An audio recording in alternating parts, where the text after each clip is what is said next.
you were telling me a story of how you went back to your home and just shared this book with the people who raised you, and it's so great to see this book also living in that environment, because books often live in urban environments. They live in bookshelves, on mall corridors, but this book has lived in many different places. Yeah, as I indicated before, we have a particular format of talking to our people. It's meetings, it's in smoke-filled rooms, it's in halls. And if you look at the very first page, I talk about the mountains. I decided, now that it has made bestseller, I was not writing it for money. I've given more books free than I've sold, probably. I went to a place where my parents' graves are, where they were the people who raised me, who nannied me, that I talk about, with the contradictions of the place. And slaughtered 4 bulls, and to give thanks to my ancestral place, and gave villagers and women, some of whom I don't even think can read English, I will change it, but they wanted the book. Beautiful. Because it was my way of expressing my gratitude to the ordinary villagers that shaped my political thoughts and the lens through which I see national liberation. Wonderful. What I really appreciated about this book was that you had the bravery to tell your story. I feel like the former mainstream media, because this is now the mainstream media, it had a way of painting people so that they couldn't tell their own stories. And I think a lot of that happened with you, especially when you started representing former President Zuma. There was a very shorthand way of describing who you were and what you were doing. And then suddenly you released this book and you told the story of the nuance of what it's like to defend people who are in controversial positions and flip the script in a way. And I think that has given a voice not just to you, but to the many lawyers, especially black lawyers, black advocates who are unfairly painted in many ways. Yeah, I think the book, for me, its time had come, but so had what I thought when I grew up was a time for total liberation. And I needed to tell this story because we all live in choreographed narratives that are created by people who pretend they're running the media for the good of society, when basically they're running narratives about events, about history, about people. And so I thought, let me try and tell my story, not because I'm a hero.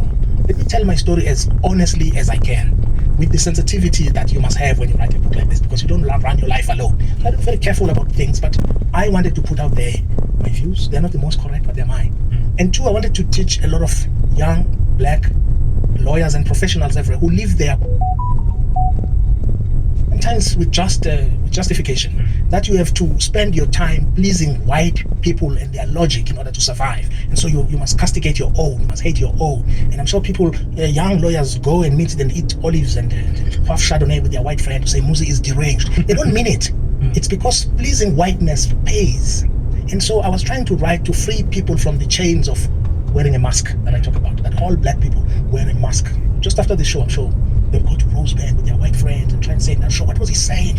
And they live their life wearing a mask that is designed to appease global whiteness, domestic whiteness, in professions and social clubs and wherever we are. And I was writing it to free young people from self-hate and self-doubt. Since your book launch, there was quite a profound shift on the political landscape with General Mkhwanazi's allegations about criminal syndicates potentially having influence over the government. And I wonder what you make of the political fallout that has happened, the commissions that we've seen, the parliamentary committees, in relation to General Mkhwanazi's allegations. Yeah.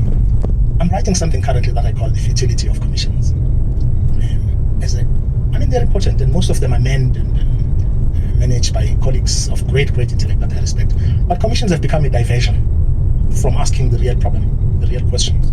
They've become a replacement, which they shouldn't be, of the criminal justice system. Some of the things that we are investigating in these commissions are things that people like Arthur Fraser and many others have been telling us there is rot in the security cluster. I've been saying so often, to my detriment, that there's something wrong in the judiciary. And you get dismissed. So you needed the theater and drama that happened for you to take it seriously. Yeah, and even when we do, I watch these commissions, and you can see people are so angry, asking, why was the PKTT disestablished? Is that the real question in a post-colonial state? There's something else. So I think they tend to be a diversion by politicians who are avoiding dealing with the real issue, and they deal with the symptoms. So I think for me, they've become part of the entire web of what I call political subterfuge. And to be specific about these commissions, they're based on an act, 2-page, 1947 act, which says nothing about evidence leaders or anything. It still talks about the Union of South Africa, the Governor General.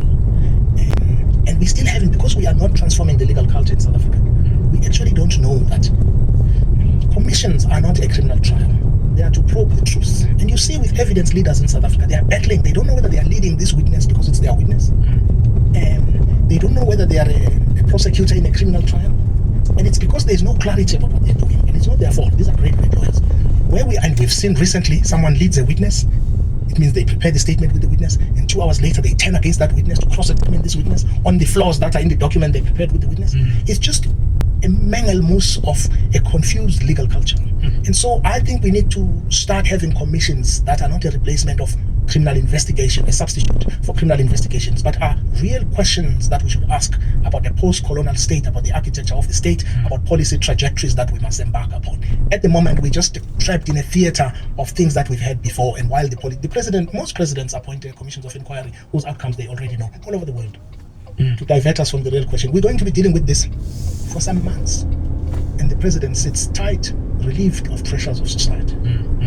It's so interesting what you say there about this instrument of commissions that we just fall back on, but we don't really interrogate where it comes from, even pre-about date legal origins of the Commission of Inquiry as an institution.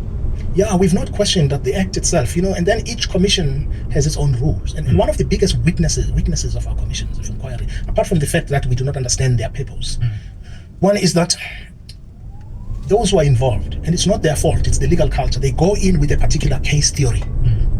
That's not how you find the truth.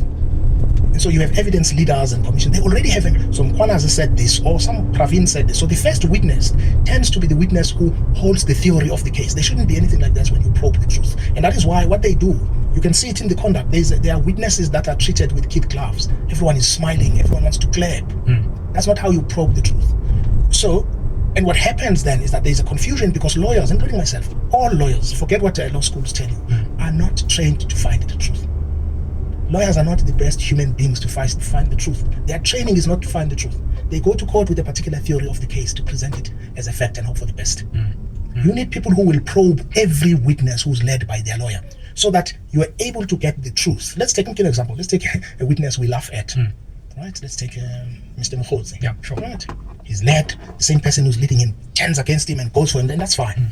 But instead of rubbishing a witness like that, as if we're in a criminal trial, the real question we should be asking for policy purposes is, how does a guy like that become so close to people who are ministers in sensitive positions? That's the policy question. How we humiliate this witness and try to prove that he's wrong, the other witness is right. That mistake happens because lawyers are not trained to probe the truth. They are trained to assert a particular preconceived theory of the case. And we need training about truth finding. And so when you see a witness like that, I was not worried that he's waffling or whatever, and everyone was laughing and everyone wants to humiliate this witness. What's the real question about a witness like that? Is how does our system allow a guy like that to have so much influence on someone who holds so much power within the executive? And what must we change in the policy to avoid other people of that nature? Secondly, he represents all sorts of forces that run our state behind the scenes. Former apartheid intelligence networks that control the executive and what they do. And the question we should ask, and this is what commission should answer for you, what policy should you have to prevent what emerges?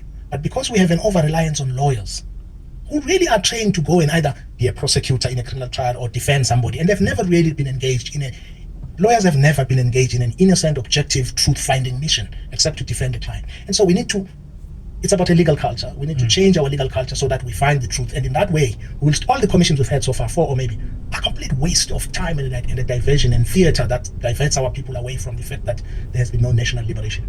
And that all of these things they were investigating are a symptom of the rot of the neoliberal logic that we adopted and the futility of a constitution that has not delivered moral regeneration, social upliftment to our people, has not led to socio-economic justice in our country. We are not asking those questions because we don't want to ask them, because those questions will demand us to go to what I call is the theory of national liberation, which I think is a lens through which we must re-examine all historical and political moments. As you're speaking, you're making me remember something you said at your book launch, and I don't even know if we can talk about this. We might have to cut it out. But the commission has in some ways highlighted the role of political intimidation, political killings, and I remember you speaking about how you were basically intimidated and faced even threats of assassination for some of the work that you were doing. I live with intimidation. Yeah. All my life. And I must say, back then, again, it was serious, but in the context of this commission, suddenly it became even more real to me. That's a scary thought. And I thought of you when I was listening to the commission because of the story you told publicly at your book launch about how people came to you and said, you and Arthur Fraser, and said, like, we were sent for you, but we're not going to carry it out. Yeah, it happens, but I live like this because what can people do to me that they haven't done to any other people? And so I actually don't. People say, I walk alone, I have no bodyguards. The worst people can do to me for speaking my mind, really the worst, is to kill me, and I'm sure it has happened to millions of people. And I think all of these things we're doing, says all these commissions and all of this, they are a diversion. We do not want to see that these are symptoms of something we don't want to change. Right? So even the criminality that you see is a sign of what I call social death in our communities. Go to the township, go everywhere, and it filters down from our politicians, and it goes up from the hungry person up there. There is social death caused by the fact that the colonial edifice remains intact. The apartheid geography and its pathologies remain intact. 63% to 63.5% of the people live below the poverty line. 26 million people in this country actually rely on grants. And then we think we're going to deal with criminality there, criminality there. Our politicians are corrupt themselves. It's because we've not been able to interrogate the entire edifice upon which South Africa is founded, including the Constitution, by the way. And that is why when you don't have total liberation, the time comes, and we'll talk about this later, because I'm calling for something I call the black